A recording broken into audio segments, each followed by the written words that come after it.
points. Yes, but a win's a win. Yeah, I mean, that's the most important thing.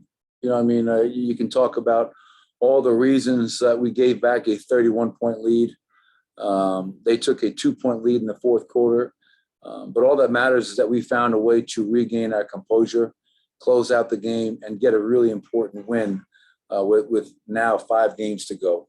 So the 20 turnovers to 25 points, 15 for 20 in the second half. And I think in the third quarter, when they outscored us 38-22, I think it was like 8 for 13, some crazy number. And that's what I told our guys, man. Hey, I'm proud of you for finding a way to win and not completely wilting and giving it away. But moving forward, we can't give up 25 off turnovers and 23 on 18 offensive rebounds. Terry Taylor was a man-child on the glass tonight.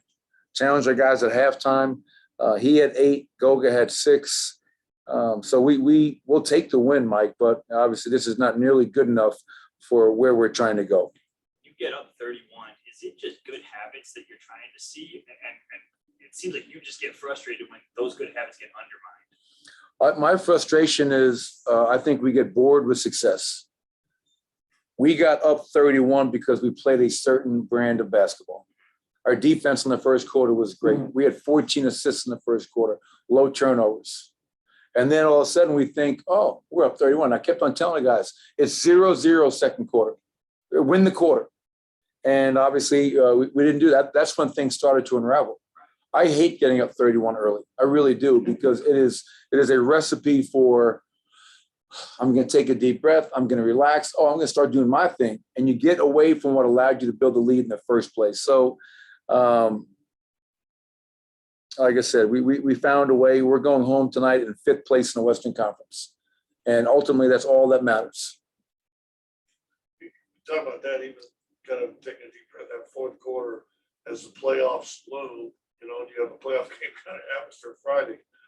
The way they competed and buckled down, and all of a sudden the composure came back. Yes, sir. I mean, that was playoff basketball in the last 5 or 6 minutes. Yeah, I agree. And that's why, in light of the 31-point blown lead, a 33-point swing at one point, I'm just really kind of focusing on right now, as I told our players, Scott, how we did regain our composure. All right, find a way to execute, find a way to get stops. I believe in that fourth quarter, they only shot like low 40s from the field. So we got enough stops.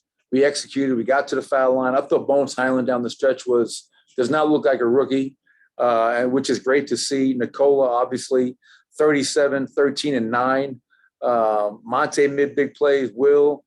So that group that closed the game was I really liked how they responded on the road, being down with a team that had all the momentum, and we just didn't cave. We fought back. And that leads us to Friday with Minnesota. I think they've got 2 games to 1 on you.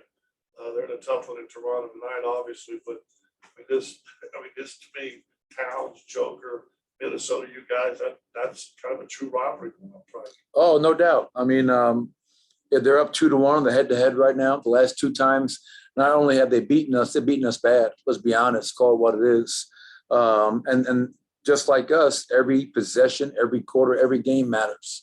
I'm not sure who's winning or losing that game, but one game at a time. And the next game, biggest game of the year, is going to be Friday night against Minnesota at home. Should be a great atmosphere. Need our fans to come out and make that place just a wild atmosphere. And then we have to do our part and show up and be a lot more physical compared to the last 2 times that we played them. Michael, what explanation, if any, did you get for Austin's ejection? Yeah, really good question. So I asked Tony Brothers, the crew chief, because I watched the replay on the bench, and there's 0 contact. It's not like he hit him in the face with an elbow. There was no contact. He was really up into Austin's airspace. Austin turned, pivoted, and Tony said to me, I go, Tony, there's no contact on that. He's facing up. And he goes, yes, it was a malicious act. He doesn't have to make contact. So, yeah, we'll definitely talk to the league about that. I just watched video with Austin about everything leading up to that play. And it's unfortunate, but I'm hoping that, Austin's able to get some money back. But, we'll go through the proper protocols. I know it sounds stupid. I come from a different era and all that, but if they're gonna try to beat you, so, I mean, aren't you kind of glad you got guys that ain't gonna take any shit? I mean, they give them credit, right? Give Indiana credit. They got back in the game. They turned up the heat, the intensity, the pressure. They became the attacker until the last probably 6 or 7 minutes of that game. But yeah, you want guys that are gonna fight, hit, just not sit there and take it.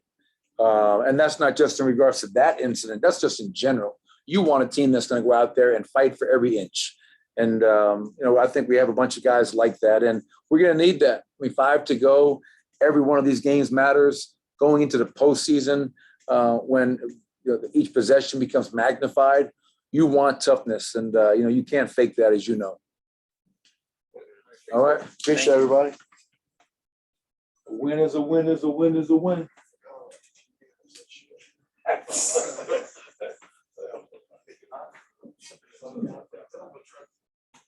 In the fourth, they said shit. I got you. A malicious